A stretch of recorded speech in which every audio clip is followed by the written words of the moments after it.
네, 안녕하세요. 수석 나래 방송국 김영민의 부동산 라운지 오늘 또 시작해 보도록 하겠습니다.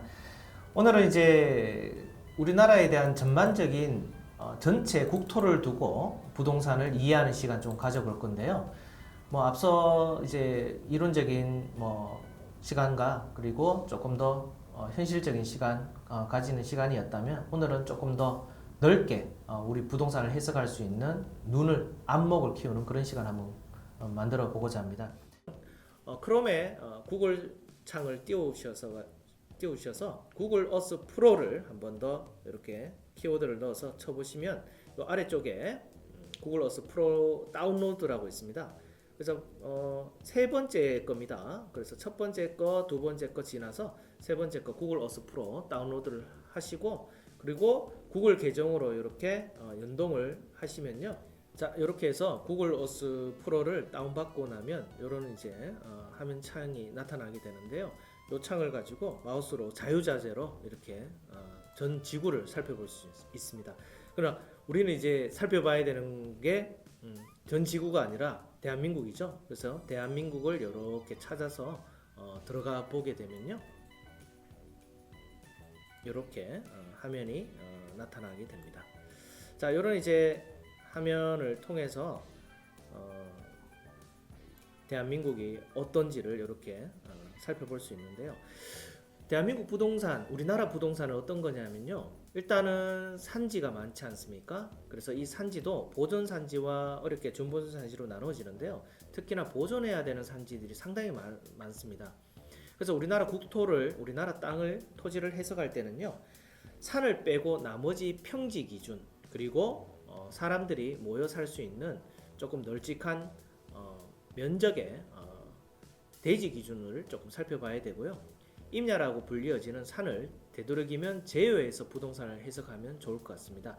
그런 대지나 평지 기준에서 개발 사업도 하고 아파트 사업도 하고, 그리고 거기에 건물들이 또 교통이 또 설계되어서 지어지기 때문에 평지를 일반적으로 우리나라 전체를 한 번 더 훑고 내가 살고 있는 지역 부동산, 그리고 내가 특정하고 있는 상가, 아파트 이렇게 해석해 보면 좋을 것 같아서 오늘 이렇게 시간을 마련하게 되었습니다.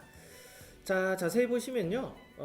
위성 사진을 조금 잘 이해하실 필요가 있는데요. 위성 사진을 이해하시면 이렇게 조금 색깔이 녹색 계열에서 조금 진한 색들 있죠. 약간 이제 톤이 어두운 색들은 전부 다 이제 야산부터 시작해서 높은 고산이라고 보시면 되실 것 같아요. 그런 산지들은 실제 개발이 어렵고 또 비용도 많이 발생하기 때문에 또 교통이 쉽게 들어가기가 어렵기 때문에 부동산으로서의 가치를 평균적으로 조금 낮게 볼 수 있죠. 그러면 가만히 보면요. 이 서울 기준에서 수도권 일대, 그리고 서산까지, 그리고 평택, 당진까지 이렇게 넘어서 인천까지 평지가 꽤 이렇게 펼쳐져 있는 걸 보실 수 있겠습니다. 그래서 부동산을 법률적으로 이해하고 그리고 인문적으로 이해하는 것도 중요하지만, 많은 분들이 이제 지형적으로 부동산을 해석하는 거를 많이들 안 해보시거든요. 근데 이 지형에 어느 정도 답이 다 있습니다. 그 지형을 가지고 도시계획 기술사라든지 또 건물에 관련된, 건축에 관련된 많은 분들이 신도시도 만들고 건물도 이렇게 건축 행위를 하게 되는 것들이라는 겁니다. 그러면 이렇게 서울 기준에서 수도권 일대가 평지가 좀 많은 걸 볼 수가 있겠죠. 아니나 다를까 여기에 지금 우리나라 대한민국의 인구의 거의 2천만 명 가까이가 여기 지금 또 터전을 이루고 살고 있다는 겁니다. 대기업들도 이런 이제 대형 산업단지가 들어갈 수 있어야 되기 때문에 이런 어떤 이제 수도권 일대에 산업단지 분포 형성이 많이 이루어진다는 거죠. 자, 그러면 이 수도권 일대에서 조금 더 내려보면 이렇게 이제 새만금 일대가 평지가 꽤 이렇게, 그리고 여기가 이제 김제평야라든지 또 평야가 또 많이 이렇게 이루어져 있지 않습니까? 또 만경평야입니까? 이렇게 이루어져 있다 보니까 지금 땅으로서의 가치 활용도도 상당히 높다라는 거죠. 그 다음에 이렇게 쭉 내려다 보시면요. 예를 들어서 목포에서 영암권역도 이렇게 평지가 조금 이렇게 많이 형성돼 있죠. 나머지 남해안 일대에는 부분 부분으로 이렇게 이제 평지들이 있지만 큰 어떤 지형들이 이렇게 넓은 면적을 가지고 평지가 형성된 곳들이 적다라는 겁니다. 광역시급에서도 광주광역시 같은 경우는 평지 분포도가 넓으니까요. 인구가 대도시 이상으로 광역시가 이렇게 펼쳐질 수 있다라는 거죠. 그 다음에 오른쪽으로 조금씩 연동해서 이어서 가보시면요. 그 다음에 부산 그리고 김해 그죠? 밀양까지 이렇게 도시가 형성될 수 있는 평지 분포도가 이렇게 나와 있다는 겁니다. 나머지 산들은 이렇게 뭐 절토에서 대형 어떤 개발을 통해서 사람들이 살 수 있는 고장으로 변모시키기가 쉽지는 않을 것 같습니다. 그런 것만 봐도 이 지형, 특히 산을 잘 분리해서 보신다라면요, 부동산의 가치가 어디가 더 넓게 분포되어 있고 넓게 또 깊게 부동산 가치가 형성될 것이다 혹은 된다 이런 것들을 살펴볼 수 있는 겁니다. 미리. 그럼 가만히 보면 우리 전국의 2대 도시인 부산 같은 경우에는 평지가 서울 수도권보다는 당연히 적을 수밖에 없겠죠. 그렇게 서울 수도권의 발달성을 더 볼 수 있는 겁니다. 근데 우리나라는 수출 주도형 국가니까 해외로 수출하기 위해서 부산 권역이 조금 더 세계적 글로벌 지리는 더 괜찮을 수 있는데요. 동북아 지리도 마찬가지로 부산이 더 유리한 측면이 있는데 이 평지에 대한 부족분 그런 어떤 양상으로 해서 서울 수도권보다는 토지의 활용도가 조금 떨어진다 이렇게 보실 수 있겠습니다. 그러면 이로 쭉쭉 올라오다 보면요, 그 한 곳 또 대구가 분지 형태로 해서 평지 분포도가 꽤 돼 있죠. 그래서 수출하기도 그리고 국토의 중앙부에 있지도 않으면서도 이 평지 분포도가 대구가 이 일대에서 가장 높습니다. 이렇게 많다 보니까 대구가 광역시급으로서 성장도 되고 인구가 어느 정도 250만 가까이가 이렇게 형성될 수 있었다라는 거죠. 그 다음에 옆으로 이제 경산도 중소도시에서는 꽤 이제 또 발전을 이룩한 또 산업단지까지 이룩한 그런 도시입니다.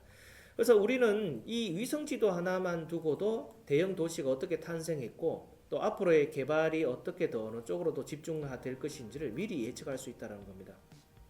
근데 많은 이제 오류적인 생각들이 어떤 거냐면 대통령 고향이기 때문에 그 동네가 발전한다 뭐 이런 얘기들을 많이 하시는데요. 뭐 전라도 권역에 대통령이 나오면 뭐 전라도 쪽이 발전한다. 경상도 권역에 대통령이 나오면 경상도가 발전한다. 이런 말씀도 간혹 이렇게 하시는 분이 계신데요.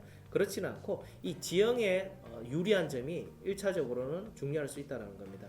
그래서 구미, 대구, 그리고 경산, 영천도 물론 이제 경산 정도는 아닌데 평지 위주로 해서 이렇게 산업단지와 인구들이 밀도 있게 또 들어갈 수 있었다는 겁니다. 그 다음에 포항, 그 다음에 울산도 마찬가지고요. 그래서 이런 이제 대외 수출할 수 있는 무역 항만도 보유가 중요하지만 이 평지라는 면적이 보유되지 않으면 도시 발전은 한계점이 반드시 있다라는 겁니다. 그렇게 보면 이제 강원도는 이 고산이 특히나 많은 지역이기 때문에 바닷가 쪽에 이렇게 옅은 라인들 빼고는 실제 이제 부동산 활용도가 많이 떨어지죠. 그래서 면적이 인구도 우리가 국가적 경쟁 힘으로 봤을 때 인구가 많을수록 국가 경쟁력이 되지 않겠습니까? 그런 것처럼 도시의 경쟁력은 평지를 많이 보유하고 있느냐 이게 이제 도시의 경쟁력입니다. 그래서 대구가 뭐 지역 경제는 조금 힘든 도시이지만은 대구 기준에서 조금 살펴보면요. 이렇게 주변 일대 경상북도 그리고 전국적으로도 평지를 이렇게 많이 보유한 도시가 사실 없다라는 겁니다.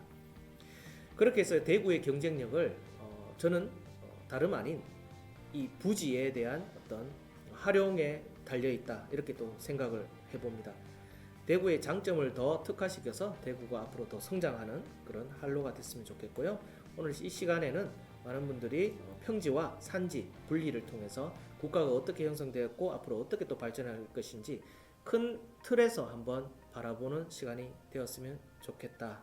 이렇게 해서 오늘 교육을 시작하게 되었습니다. 다시 한번 시청해 주셔서 너무 감사드리고 다음에는 또 유익한 시간으로 찾아뵙도록 하겠습니다. 감사합니다. 김영민이었습니다.